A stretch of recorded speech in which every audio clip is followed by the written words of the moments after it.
Hello, friend. Welcome, welcome, welcome. Welcome you once, welcome you twice, welcome you in the name of Jesus Christ.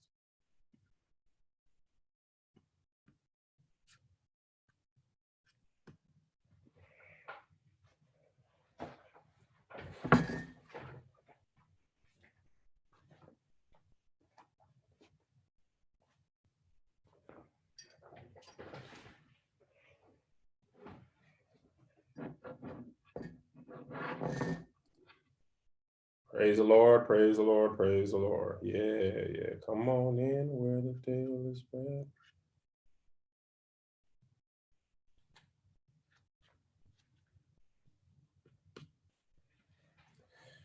Come on, come on, come on. Come on, come on. Whoa.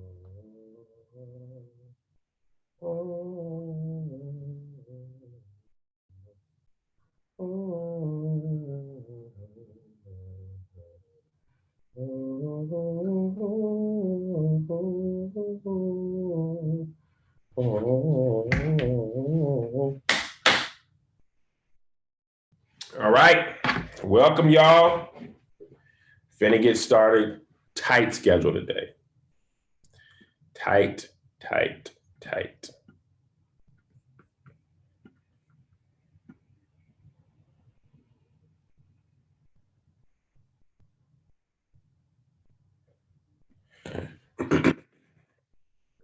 All right, let me get my questions ready. All right.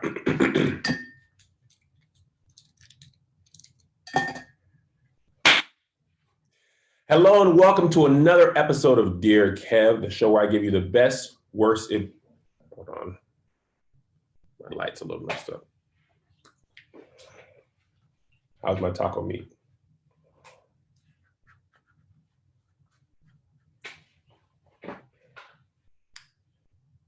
Hello and welcome to Dear Kev, the show where I give you the best, worst advice on the planet. We're here every Friday on Facebook, YouTube, and wherever podcasts are found. You can always submit your questions to dearkev@kevonstage.com. Hold on, Alyssa's texting me.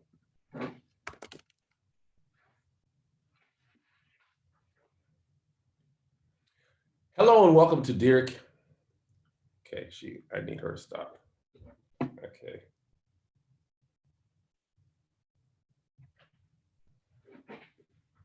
Hello and welcome to Dear Kev, the show where I give you the best, worst advice on the planet. As always, you can submit your questions to dearkev@kevonstage.com. We're here every Friday, Facebook, YouTube, and wherever podcasts are found. With that, first question. Dear Kev, Dear Kev, me and my girl have been together for 4 years now. High school sweethearts. We live in Tukwila, Washington, where everything is very diverse. My family loves her and her family loves me, except for her older sister. At all family events, she got something to say about me being white. Now I have thick skin and I'm not bothered by it, but I ain't just gonna let people talk down to me.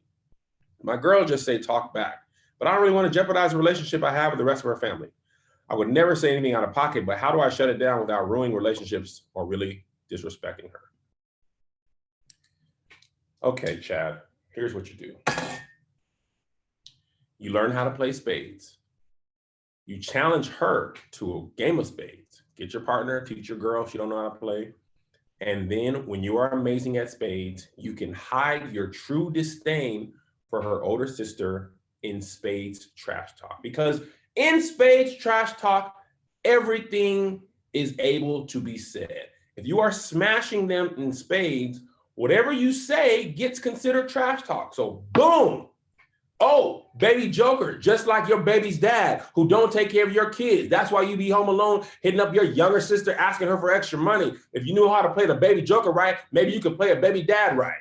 Oh, snap. Chad done set her up. Boom, y'all set. Just like the rest of your life is set up to be bums. You understand me? You're trash. All you do is wait your whole life for your tax return to come back because you don't know how to set yourself up for a better future. That's why I set you right now. Y'all went bored. Your children are bored with their life. They never get to go anywhere, do anything because you don't have no money. That's why you went bored and you didn't even get bored because your children are always bored and you set yourself up for success, but I set you up for failure because you're already a failure. Boom.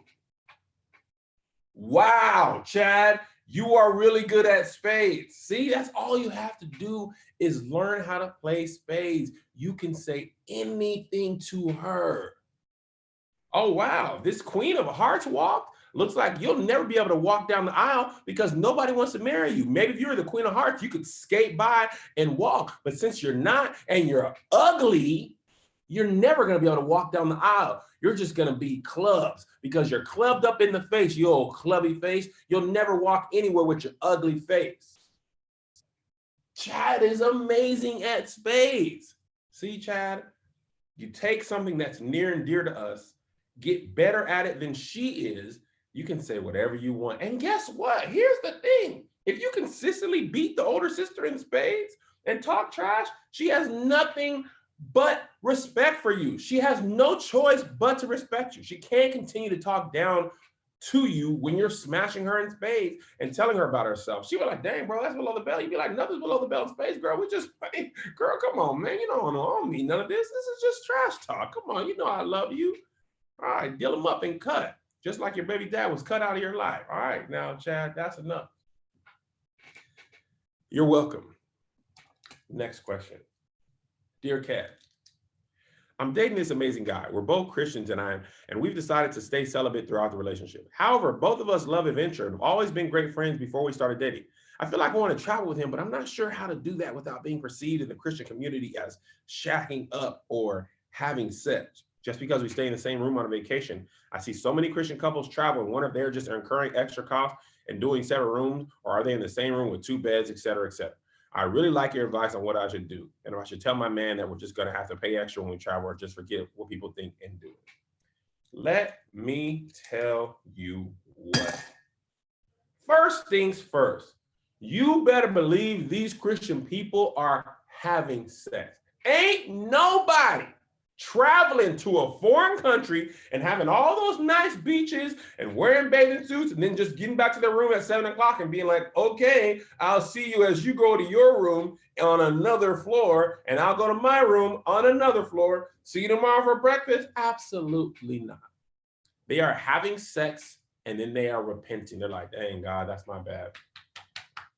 But you saw her, she was sitting on that thing. You understand me? Sitting on that thumper. What? That she had a pamper on. Come on, girl. Be not deceived. God is not mocked. God knows what they're doing. Everybody's sweeping it under the rug. But these people are out here having sex on vacation. Premarital. They're shacking up. The Christian thing to do is to give the appearance of, but then do the sin. And people like, man, I was out of town. We stayed in separate beds. You really gonna get a separate bed in the same room and think y'all ain't gonna just be putting clothes in that bed and putting the holes in the other bed? You understand me, girl? You got to be kidding me. That's the problem, man. People are so worried about what everybody else thinks. But what does God think? I, for one, think you should have premarital sex. And that way you don't waste Jesus dying on the cross. He died on the cross for our sins, not for our perfectness. Do some sins so his dying is not in vain. What are we wasting the cross for? Like, man, you died on the cross, Jesus.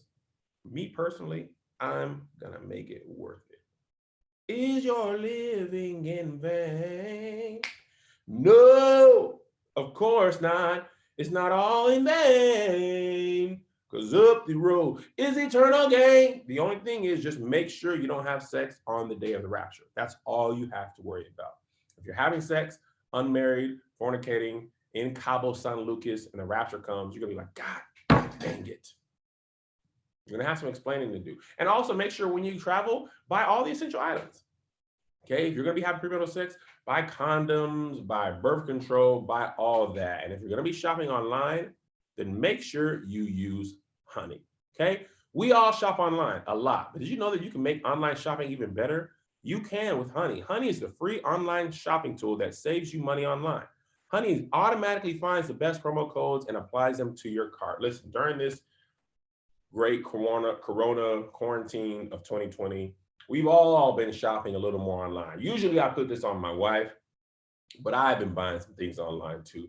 And thankfully I have Honey, so I know at least If I'm spending the money online, I'm getting the best deals because I'm the type of person, I don't really go out of my way to do coupons. I just don't. I should, but I don't. But with Honey, I don't have to worry about it because it does all that stuff for me. Imagine you're shopping on one of your favorite sites, Target, Best Buy, Sephora, Macy's, eBay, whatever. And when you check out, the little box drop down, and all you have to do is click apply coupons and watch this price drop.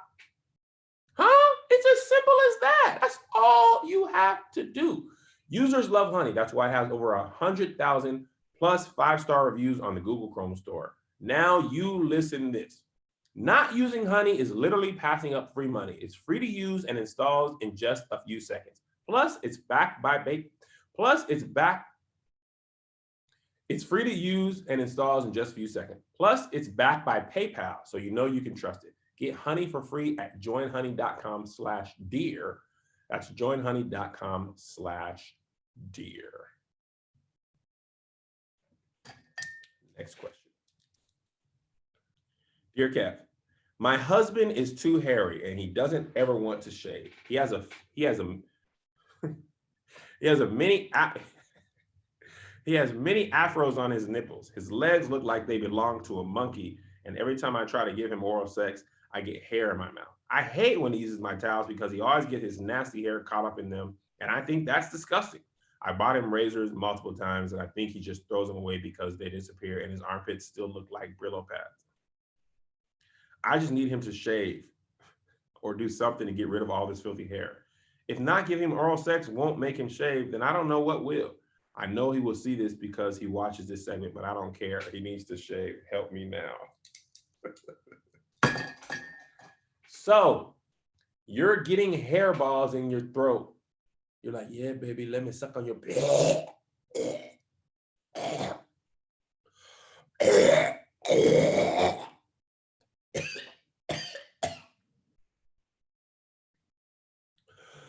Anyway, baby, I want it.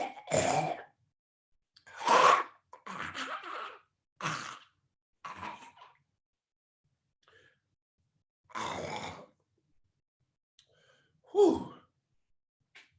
Here's what you do. You say, baby, I'm finna sex you up, but tonight I want to be a little different. Oh yeah. And you hear grab the shaving cream. Make sure you turn off the lights. Get a little flashlight. Go under the cover. You're like, you press the shaving cream. Right? He's like, oh, what's that? Whipped cream? You're like, oh yeah. And then you just like shave his balls off. And he's like, man, is that your tongue? It's sharp. Yeah, be still.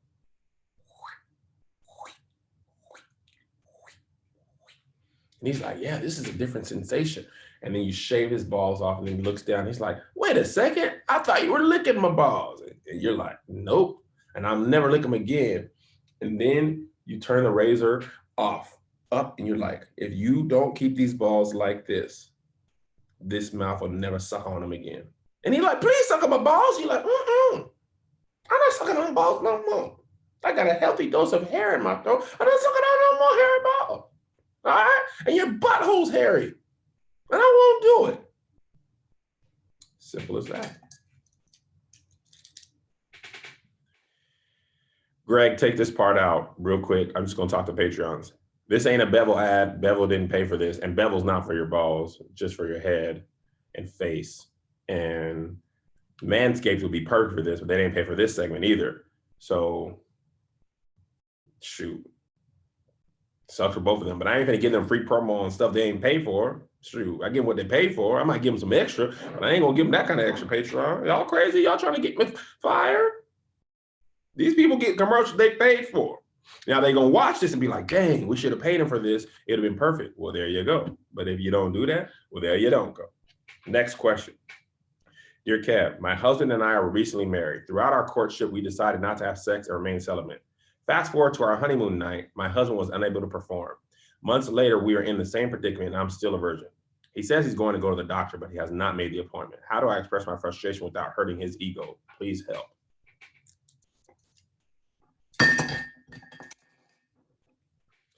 You haven't had your back blown out yet? Months of marriage and your back hasn't been blown afuera, your back is still intact. Here's the thing. Men, we need our ego hurt sometimes. Sometimes hurting our ego is the only way to go. Don't protect our ego. You say, hey, babe. Yeah, I call you babe because you got a baby penis. If you went to the doctor, you could blow my back out. But now you can't even blow a candle out. You can't even blow a birthday candle out with your non-functioning stupid penis. Your penis got a 7 on the SATs. Because your penis is dumb. Your penis needs steroids. Stupid. And you're a stupid man too. And you're like, dang, man, why are you telling me this stuff? Well, because you won't take care of your little stupid penis. And I done wore the batteries out on my B.O.B. I went to grab my vibrator the other day and it was like, again? Dang, girl. I am not a machine. And I am a machine. You done wore the batteries out on me 3 days in a row. Enough. I need a break. I'm just a vibrator. I can't be used this much. You're gonna have to plug directly into the wall this much use. Y'all be getting married and not having the sex immediately? How? How did we get here? Only reason I can imagine you not having sex with someone immediately after getting married is if they have bad credit. You're like, I just can't focus because I have bad credit. I can't think of anything to do with you while this credit is such an issue. But right now, if you're like many of us, you carry a balance on your credit cards. If those credit cards come with high interest rates, you need to check out Lightstream. Lightstream can help you lower your interest rate and save money with a credit card consolidation loan. Quickly roll balances from multiple credit cards into a single monthly loan payment. Get a rate as low as 5.95% APR with auto pay and no fees. The application is 100% online. You don't even have to leave home to apply. Listen, Melissa and I now have 0 credit card debt. 0 rolling credit card debt. And the reason why is because we got a credit card consolidation loan. We took all of our balances from 3-4 credit cards to 1, made 1 payment, and then paid that down. I want you guys to have the same freedom that I have. Just for my listeners right now, you can apply to get additional rate discount to save even more. The only way to get this discount is to go to lightstream.com/dear. That's lightstream.com/DEAR for an additional discount. That's lightstream.com/dear. Subject to credit approval. Rate includes 0.50% auto pay discount. Terms and conditions apply, and offers are subject to change without notice. Visit lightstream.com/dear for more information.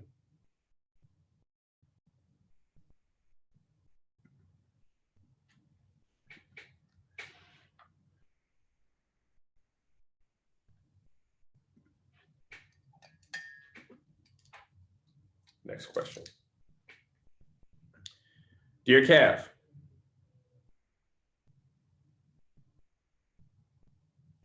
I'm 25 and I'm having some super strong baby fever. I've had baby fever in the past. Dear Kev, I'm 25 and I'm having some super strong baby fever. I've had baby fever in the past, but this time it's not going away. Most of my friends are married and having kids, and it made me feel like I'm missing out on the joys of family and motherhood. I finally have a boyfriend and we are dating long distance, and we plan on moving together next year. I'm a Christian woman. I really want to do things the traditional way, get married and then have kids. But I feel like as soon as I move in with my boyfriend, I'm going to throw all that away and throw it back for him in the bedroom. We both have good intentions for one another and want to get married once we both settle in. I thought she was on. Huh? I thought he was on. Oh, he just hopped in. Okay. You don't have to do it right now. Can you tell him? Yeah. You talk to him? No, not yet. I told him that you may still be filming, just have his microphone on. Okay. So let him in, but take his video off? You can. You can look.